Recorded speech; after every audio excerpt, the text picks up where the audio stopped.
What's going on, guys? It's Jake here, and today I'm gonna build my very own arcade machine. It's gonna be awesome. Sorry about the audio.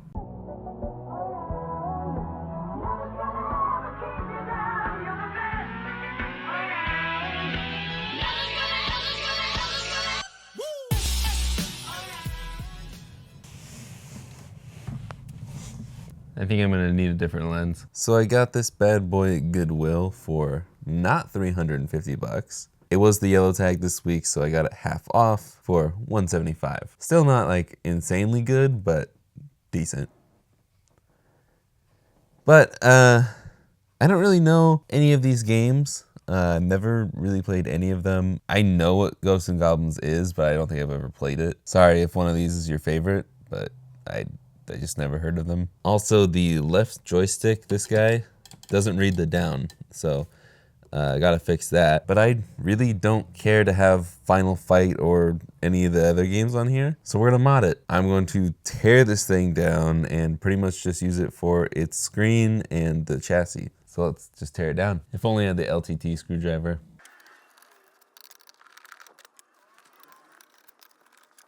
Did you fart, dog? You smell. They even left a peel for me.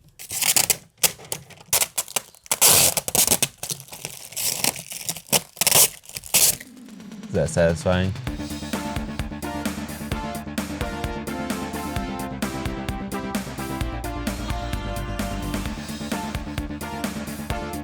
It's all torn down. Now we gotta get in here. We aren't gonna reuse any of this, so we just gotta rip it out. Thankfully, we can reuse most of the original holes, so we only have to fill in these two. I'm using some tape and epoxy to cover them up.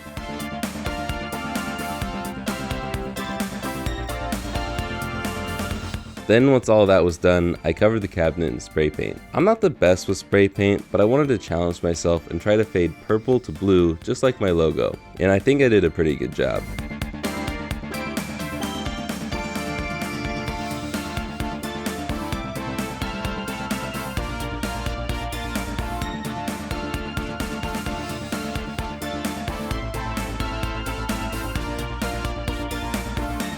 Next, I drilled some extra holes for the additional buttons, but I didn't have the right size bit, so I sanded them down using my Dremel until they fit the buttons.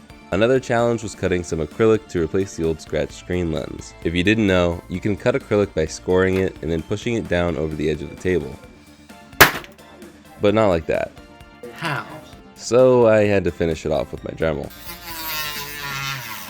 I also tried to do it for the controller, but that ended up cracking and I gave up. Now we can get to the electronics. This little thing houses the motherboard. It's actually bigger and weaker than the Raspberry Pi we're going to replace it with. We also need to use this thing to connect the Pi to the screen. I relied heavily on this tutorial from ETA Prime. It's awesome and I'll link it down below.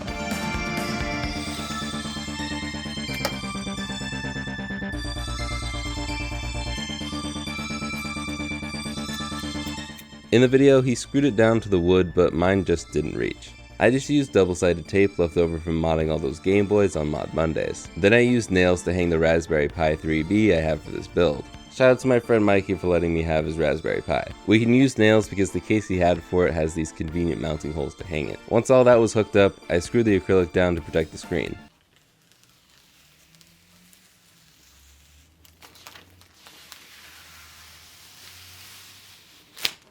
Hopefully that peel is a bit more satisfying. Now we just gotta put it all back together. For power, I went and picked up a cheap power strip from Goodwill. All I have to do is plug in the power strip and everything turns on automatically. Oh yeah, and I had to put the new buttons and sticks in. I'll link everything down below. I'm not gonna go over the software side of things because it's pretty boring and this isn't really a tutorial, but I will link the tutorial I used down below. So it's been a couple days. I've got everything working now. I did also add a few things. I got a chair. This is a miniature arcade cabinet, and this is a normal size stool. I don't really want to spend 60 bucks on a riser. I don't really know what I'm gonna do with this. So I think I'm just gonna uncomfortably sit on my knees while I play this for the rest of the video and figure it out later. It swivels and it's got flames on it, so it makes the games run faster, it makes me better. That's how flames work if you didn't know that. The other thing I added was an extension for this USB, so I can just freely unplug this and plug this back in when I want to add more of my legally obtained ROMs. And that just sticks out the same hole as the power cord. I still love that these light up. I honestly didn't know that when I bought them. They look so cool. But one of the problems I was having before, this was having a low voltage warning. That's what the lightning bolt in the top corner means. I went and bought a power supply that's like specifically for the Raspberry Pi 3, but I just slapped that in there and everything worked great. The last problem I ran into was trying to add arcade games to here because I wanted to make this a Dig Dug machine. I love Dig Dug. Tons of fun. I love that game. It's my favorite arcade game. I struggled to get this on here. I've never messed with arcade ROMs. Apparently, you don't want to unzip those files. So don't unzip them. I put it in all of the million arcade style folders. There's the arcade folder, the FBA folder, and then there's the MAME folder. And I didn't know which one to put it in because every tutorial online says to put it in a different one. So I just put them in all of them and just hoped it worked, and it works on all of them. What the flip, Kip? Okay, MAME doesn't work apparently.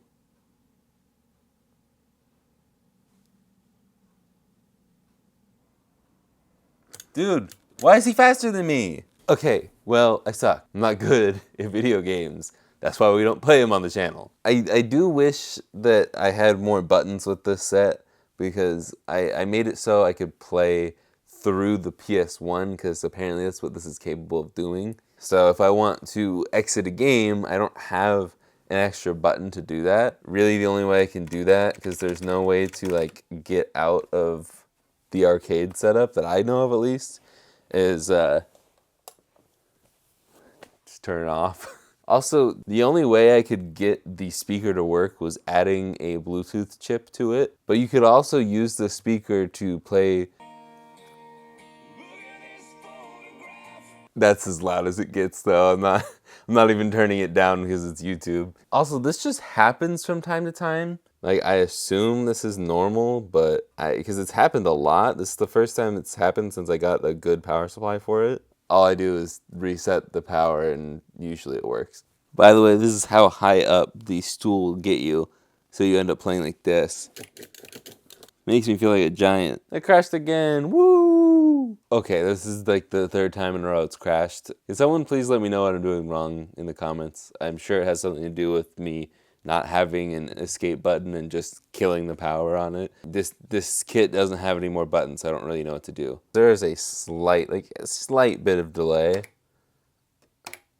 It was a lot worse when I didn't have the right power going to it, when it was low voltage. That's something that I noticed. It's a lot better here, but it's still not perfect. No. Oh gosh. Mario, get up. How do you turn so fast now, dude? It is very hard to play this game with essentially a D-pad. This is really all this is a D-pad on a stick. Also, it does run a little bit slow at times. I'd say it's playable.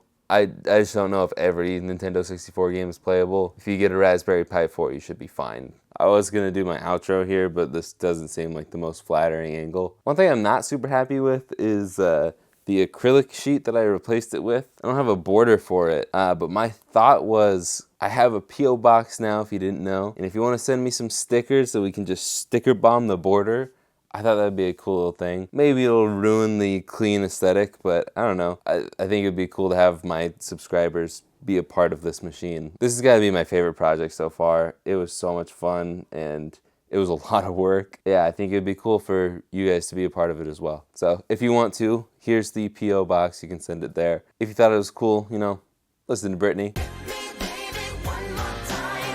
And if you haven't already, subscribe. What are you doing? You don't have to ring the ding-a-ling bell, but a subscription is appreciated. And if you really want to, you can go above and beyond, like these guys, wherever they are, probably blocking me. Thank you, my patrons and members. You guys are awesome. They get extra videos every month. They also got early access to the merch you can find on screen and at the link below, retroremaster.com. So you should consider hitting that join button down below. But anyways, like, subscribe, and I will see you guys in the next one. Later, guys.